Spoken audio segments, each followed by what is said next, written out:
recite the poem first. It starts off with Macbeth talking to Banquo, and inside, two truths are told.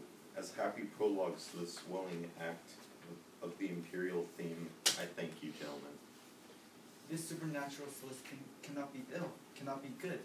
If ill, why hath it given me earnest of success, commencing in the truth? I am Bane of Codor.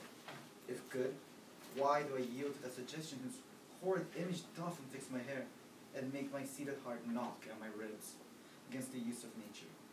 Present fears are less than horrible imaginings. My thought, whose murder is yet but fantastical, shakes so my single state of man, that function is smothered in surmise. Nothing is but what is not. After being notified of his new status as Thane of Codor, Macbeth begins with an aside to Banquo, whispering, two truths are told. The rhythmic alliteration sounds like church bells ringing, tong, tong, tong. The truths refer to Banquo's previous line, the instruments of darkness tell us truths, creating contrast between these dark instruments and hollowed church bells, a symbolic battle between good versus evil, God versus Satan. Macbeth describes the two truths as happy prologues to the swelling act of the imperial theme. The swelling act not only refers to the approaching fulfillment of the last prophecy by the means of murder, but it also refers to the acts in the play. The first act is a prologue of Macbeth's story to power, hence of the imperial theme. Macbeth ends this rather monotonous aside with, I thank you, gentlemen, which, while meant to be addressing Ross and Angus, also seem to be calling directly out to the audience. These first 4 lines almost seem like he is summarizing what has happened so far and is thanking the audience for coming to watch the play. The reminder that Macbeth is but a character in a scripted play creates the initial sense of Macbeth's powerlessness in the face of fate. As Macbeth begins his soliloquy once more, his tone shifts to one of desperation. Macbeth doesn't want to murder King Duncan, but his subconscious seems to already have decided that he will have to.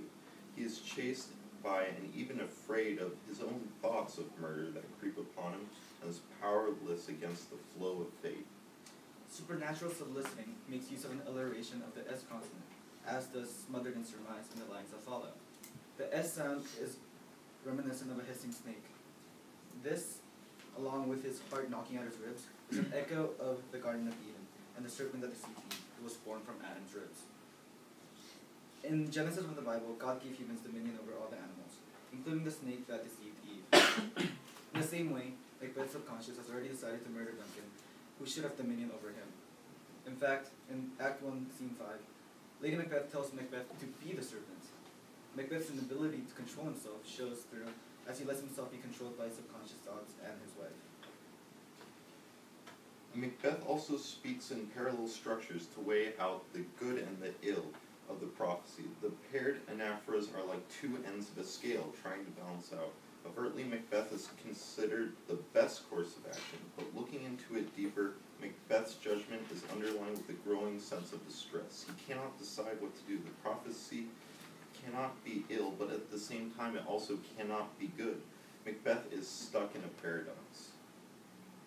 As Macbeth questions the circumstances, why have it given me an earnest of success, and why do I yield to that suggestion, he forgoes the traditional I am in place of dactyls, to place stress on the why.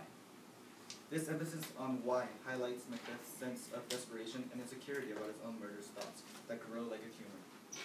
He is questioning why he even has these thoughts and clearly does not want them at all. The lines ending with Codor and suggestion end with an unstressed syllable, making them feminine endings. The feminine endings further illustrate Macbeth's own weakness and vulnerability to his own thoughts. Macbeth is like a leaf blowing in the wind. He cannot control what happens.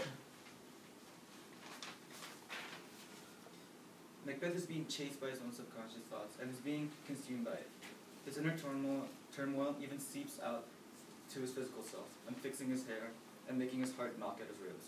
He doesn't want to have these thoughts, nor to be part of his fate. It's almost as if Macbeth is a character who doesn't want to be in a play. His fate and his thoughts, though so far only imaginings and fantastical, have left him perturbed and desolate.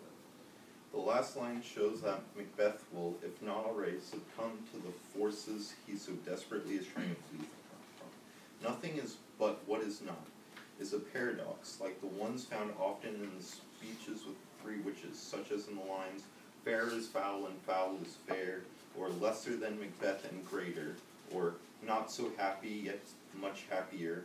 By adopting the same speech as the deliverers of fate, Macbeth has given into his fate and his murderous thoughts. Macbeth was the victim, after all, a victim of himself.